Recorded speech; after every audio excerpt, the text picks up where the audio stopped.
Palestine আর Israel নিয়ে প্রতিনিয়ত আমরা যে সংঘাতটা দেখতে পাচ্ছি, এটা কোনো জমি নিয়ে দ্বন্দ্ব না। এটা হলো আমাদের ভবিষ্যৎটাকে বন্দি করে ফেলার একটা পরিকল্পনা। এখন আপনার মাথায় প্রশ্ন আসতেই পারে কিভাবে তারা আমাদের ভবিষ্যৎটাকে বন্দি করে রাখতে চাচ্ছে। সো সেই সব বিষয়ে জানতে হলে বা বুঝতে হলে আমাদের জিও পলিটিক্স সম্পর্কে একটু জানতে হবে। আজকের ভিডিওতে আমি সেই সব বিষয় নিয়ে আলোচনা করার ট্রাই করব। সো আপনি যদি জানতে ইন্টারেস্টেড হয়ে থাকেন তাহলে আপনি আমার সাথে ভিডিওটা শেষ পর্যন্ত কন্টিনিউ করতে পারেন। চলেন শুরু করা যাক।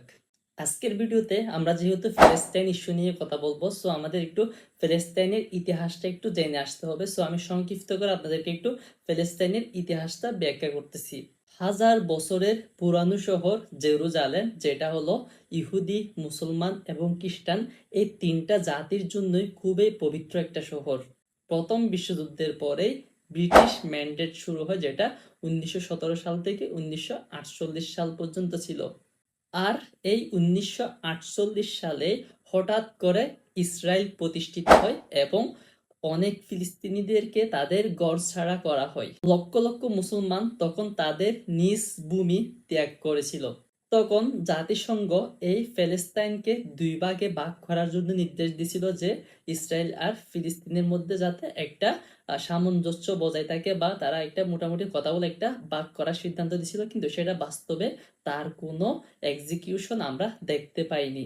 এখান থেকেই একটা প্রশ্ন আসে, সেটা হলো ইসরায়েল গঠনের পিছনে ধর্মীয় কারণ বেশি নাকি হলো রাজনৈতিক কারণটাই সবচেয়ে বেশি পরিলক্ষিত। সো সেসব বিষয় নিয়ে আমরা পরবর্তী পার্টে বিস্তারিত আলোচনা করব। চলেন আমরা বিশ্ব রাজনীতিটা একটু দেখে আসি। বিশ্ব রাজনীতির কথা বলতে গেলে প্রথমেই উঠে আসে সেটা হলো ইউনাইটেড স্টেটস বা আমেরিকার কথা।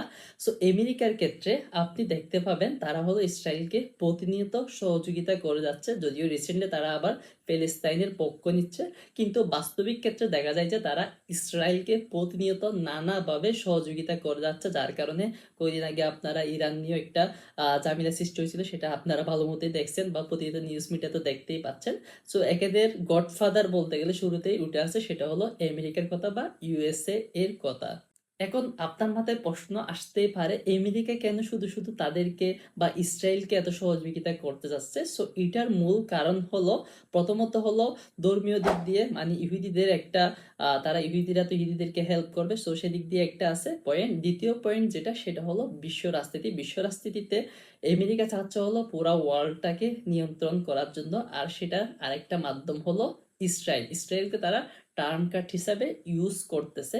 এখন কিভাবে ইউজ করতেছে সেটা নিয়ে আপনারা পরবর্তী পার্টগুলোতে আরো বিস্তারিতভাবে আমি ব্যাখ্যা করব।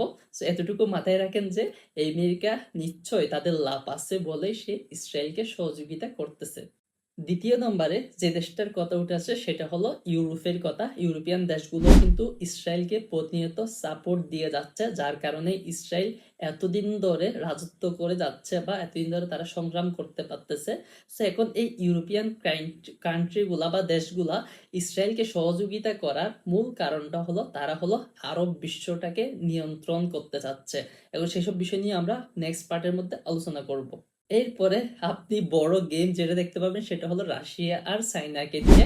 রাশিয়া আর চাইনার ক্ষেত্রে দেখবেন যে এরা ফিলিস্তিনের পক্ষে নিচ্ছে বা ফিলিস্তিনের পক্ষে কথাবার্তা বলে বা এদেরকে সাপোর্ট দিবে এই টাইপের আশ্বাসও দিয়ে থাকে, কিন্তু বাস্তবিক পক্ষ হলো এরা এটা জাস্ট ফিলিস্তিনকে ভালোবেসে বা এই যে নির্যাতিত হচ্ছে মানুষগুলো তাদেরকে ভালোবেসে যে তারা এই সিদ্ধান্তটা নিয়েই বা তারা এই কথাগুলো বলে তেমন না, তারা নিজেদের স্বার্থ হাসিল করার জন্যই মূলত এই কথাগুলা বলে থাকে। রাশিয়া চাচ্ছে হলো মিডল ইস্টকে নিজের আন্ডারে নিয়ে আসতে বা নিজের ব্লকে নিয়ে আসতে। এই কারণ হলো রাশিয়ার সাথে তো আমেরিকা বা নেটোর একটা দ্বন্দ্ব আছে। সো এখন রাশিয়া চাচ্ছে হলো এই যে মিডল ইস্টেরকে সুন্দর আশার বাণী দিয়ে বা সুন্দর সুন্দর কথা বলে তাদের থেকে একটা সফট কর্নার ক্রিয়েট করতে, যার কারণে সে তাদের সাথে ভালো একটা বন্ধুত্বপূর্ণ সম্পর্ক তৈরি করে রাজত্ব করতে পারবে।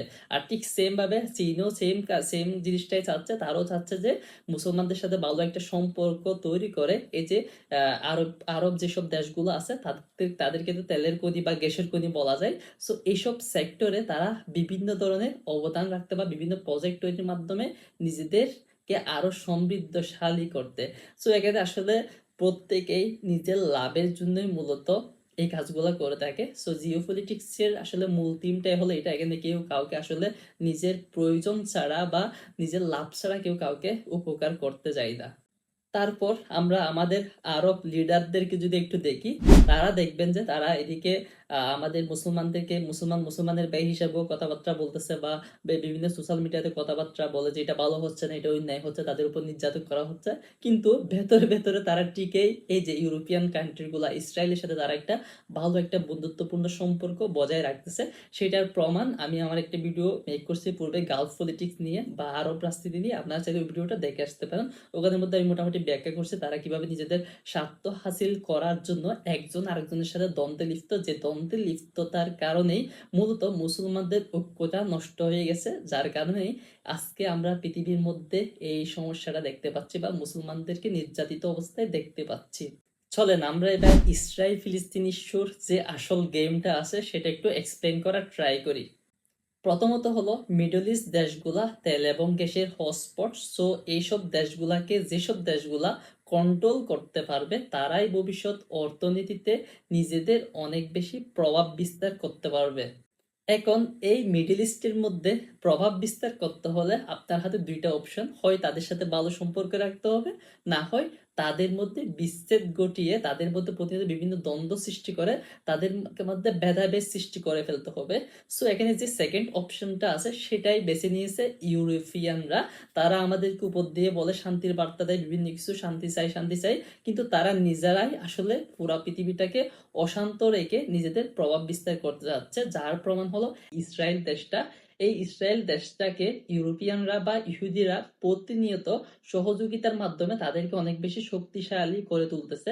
এই শক্তিশালী করে তোলার কারণ হলো অনেকগুলো আছে, তার মধ্যে আমি আপনাদেরকে কয়েকটা কারণ এক্সপ্লেন করি। প্রথমত হলো ইসরায়েল যেহেতু এখন অনেক বেশি শক্তিশালী, সো সে কি করতেছে, তার আশেপাশে যে মিডল ইস্ট কান্ট্রি গুলো আছে তাদেরকে প্রতিনিয়ত নজরদারির মধ্যে রাখতেছে। তারা কোনো এমন কোনো কাজ করতেছে কিনা যে কাজটা তাদের উপর ভবিষ্যতে প্রভাব পড়বে, এরকম কোনো কাজ করলে তারা পাল্টা হস্তক্ষেপ করতেছে। তো সে কারণেও কি করতেছে, ইউরোপিয়ান কান্ট্রিগুলো এই ইসরায়েলকে প্রতিনিয়ত প্রশ্রয় দিয়ে যাচ্ছে। এই ইসরায়েল যেহেতু নিজেদেরকে অনেক বেশি পাওয়ারফুল করে তুলতেছে, সেই কারণে ওয়ার্ল্ডের মধ্যে যে যেসব দেশগুলো প্রতিনিয়ত দ্বন্দ্বে লিপ্ত, তারা এই ইসরায়েলকে তাদের বন্ধু হিসেবে করে ফেলতে চাচ্ছে। কারণ তাদেরকে বন্ধু হিসেবে ফেলে তারা অনেক বেনিফিটেড হচ্ছে। সেই কারণে দেখা যাচ্ছে যে সৌদি আরব বা অনেক আরব কান্ট্রিগুলো এই ফাঁদের মধ্যে পা দিয়েছে, তারও ইসরায়েলকে নিজেদের বন্ধু হিসেবে গড়ে তুলছে, যার কারণে তারা বিভিন্ন চুক্তিবদ্ধ হয়েছে তাদের সাথে। এখন তারা যেহেতু তাদের সাথে বিভিন্ন পরিকল্পনায় চুক্তিবদ্ধ হয়ে গেছে, সেহেতু এখন তারা আর ইসরায়েলের বিরুদ্ধে কোনো কথাবার্তা বলতে পারতেছে না। সো এটা হলো একটা গ্লোবাল ট্রিক্স আর কি, যেটা পশ্চিমারা অ্যাপ্লাই করছে আর আমরা সেই ফাঁদে পা দিয়েছি। এরপরে আপনি যেটা দেখতে পাবেন সেটা হলো ইউরোপিয়ান কান্ট্রিগুলা প্রতিনিয়ত তো তাদের অস্ত্র শস্ত্রগুলা ডেভেলপ করে যাচ্ছে, বা সামরিক খাতটাকে তারা অনেক বেশি ডেভেলপ করে যাচ্ছে।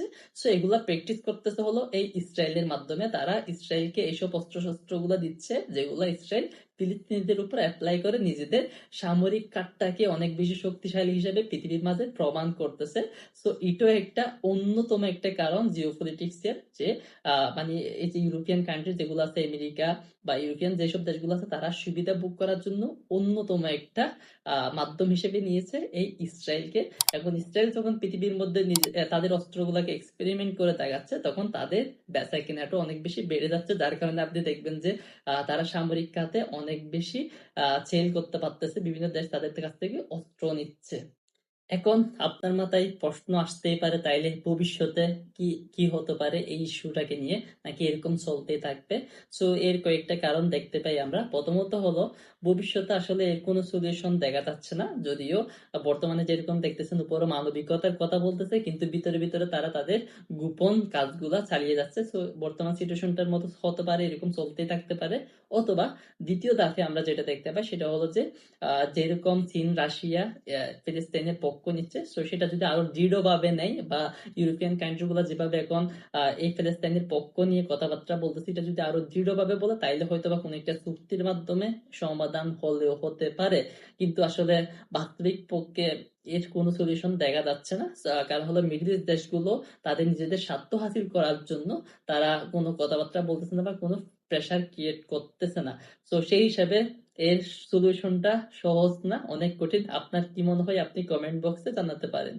এখান থেকে ওভারঅল একটা বিষয় ক্লিয়ার যে প্যালেস্টাইন ইসরায়েল ইস্যুটা শুধু ভূখণ্ড নিয়ে নয়, এটা হলো জিও পলিটিক্যাল একটা ইস্যু বা বিশ্ব রাজনীতির একটা বড় একটা ইস্যু।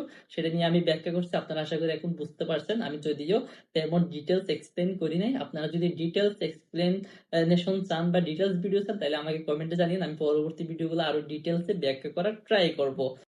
সো এখন আমাদের কাজ হলো নিজেদের ঐক্যটাকে আরো অনেক বেশি বৃদ্ধি করা এবং হলো কোনো অন্যায় দেখলে সেটার প্রতিবাদ করার সৎ একটা মেন্টালিটি থাকা, যেটা আমাদের বেশিরভাগ মানুষের নেই বলেই আজকের পৃথিবীতে এই দুরবস্থা আমরা দেখতে পাচ্ছি, যেখানে নিজেদের স্বার্থ হাসিলের জন্য প্রতিনিয়ত নিরীহ মানুষগুলাকে নির্যাতন করা হচ্ছে। সো আজকের ভিডিও এতটুকু পর্যন্তই। ভিডিওটা কেমন হয়েছে জানাতে বলবেন না, আর এরকম আরো ভিডিও পেতে চ্যানেলটি সাবস্ক্রাইব করে পাশে থাকতে পারেন। দেখা হচ্ছে পরবর্তী কোনো একটা ভিডিও নিয়ে। আল্লাহ হাফেজ, আসসালামু আলাইকুম।